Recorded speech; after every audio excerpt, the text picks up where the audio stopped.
میرے دوستوں، کچھ لوگوں کی دل کی مروڑ ابھی تک جاری و ساری ہے، ابھی تک ختم نہیں ہوئی۔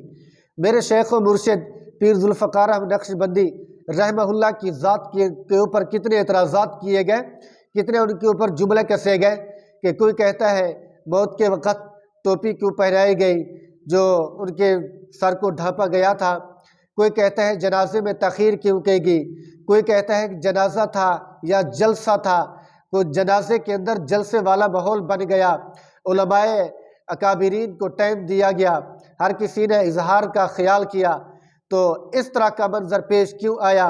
اور اس کے بعد جب حضرت جی رحمہ اللہ کی قبر سے خوشبو آئی تو پھر اس کے بعد بھی باطل ٹولے نے، باطل مذہب والوں نے مذاق بنایا اور تنقید اور جملے کیسے کہ یہ پیر پرستی ہے، یہ قبر پرستی ہے، تو گویا کہ ان کی پیٹ کی مروڑ ابھی تک بھی باقی ہے، ختم نہیں ہو رہی۔ یہ بہت غلط ترتیب ہوتی ہے کہ ایک بندہ دنیا سے چلا جائے، اس کے بعد اس کے اوپر حملے کیے جائیں، اس کی ذات گرامی کے متعلق باتیں کی جائیں۔ قبر سے خوشبو کا آنا دراصل اس بات کی علامت ہوتا ہے جو بزرگوں سے ہم نے سنا ہے کہ علم کی خوشبو ہوتی ہے، عمل کی خوشبو ہوتی ہے، اس کی زندگی کے اندر جو عمل ہوتا ہے، علم ہوتا ہے، اور جو تزکیہ نفس کی خوشبو ہوتی ہے تو اللہ رب العزت قبر سے مہکا دیتے ہیں۔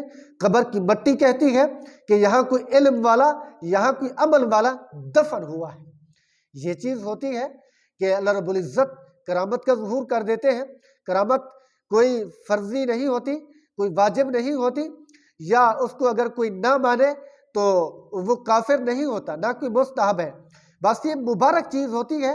کرامت یہ ولیوں کی نشانی ہوتی ہے، تو اللہ رب العزت کسی کی قبر سے ظاہر فرما دے اور کسی کے زندہ ہوتے ہوئے کسی کرامت کا ظہور فرما دے، یہ انسان اس کے بارے میں بے بس ہوتا ہے۔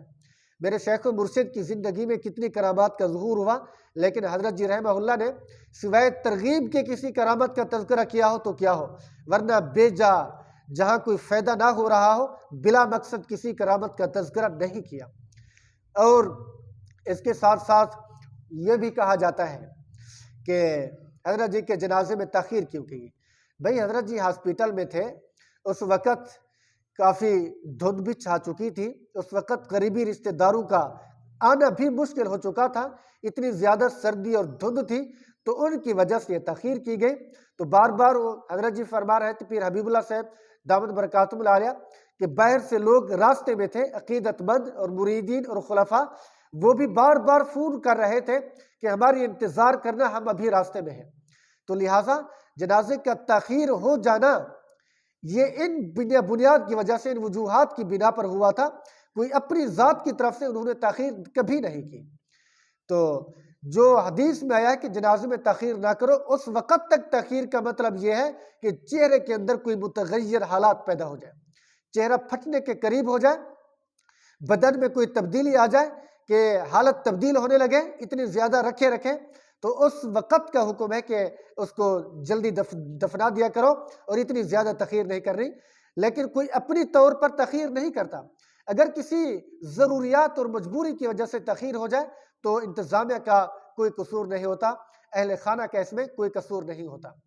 اس کے ساتھ ساتھ یہ بھی اعتراض کرتے ہیں کہ جنازہ تھا یا جلسہ تھا۔ بھائی یہ کوئی اعتراض تو نہیں بنتا کہ جنازہ تھا یا جلسہ تھا۔ حضرت جی رحمہ اللہ کے عقیدت مند ہزاروں تھے، لاکھوں تھے، ٹھیک ہے، اپنے ملک پاکستان میں بھی، غیر ممالک میں بھی۔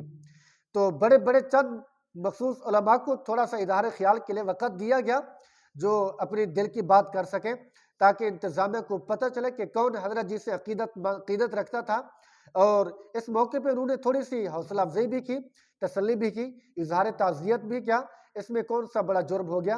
ادھر سے لوگ بھی ابھی آ رہے تھے، راستے میں تھے، اس وجہ سے تھوڑی تاخیر کر دی گئی۔ لیکن یہ لوگ جنہوں نے اعتراض کرنا ہے ان کا تو کام ہے، وہ تو اعتراض کرتے رہیں گے۔ لیکن اللہ رب العزت نے ہمارے حضرت جی کو بہت عزتوں سے نوازا ہے۔ شیخ کامل تھے، ولی کامل تھے۔ اللہ رب العزت حضرت جی کی قبر کے اوپر کروڑہا رحمتیں نازل فرمائے اور حضرت جی کی ہدایات کے اوپر ہمیں چلنے والا بنائے، ان کے نقش قدم پر ہمیں چلنے والا بنائے۔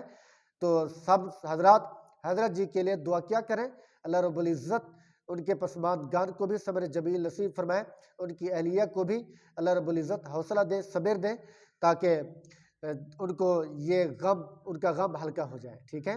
اور ادارے کی تمام تر ضروریات کو پروردگار عالم اپنے غیب کے خزانوں سے پورا فرمائے۔ السلام علیکم ورحمۃ اللہ وبرکاتہ۔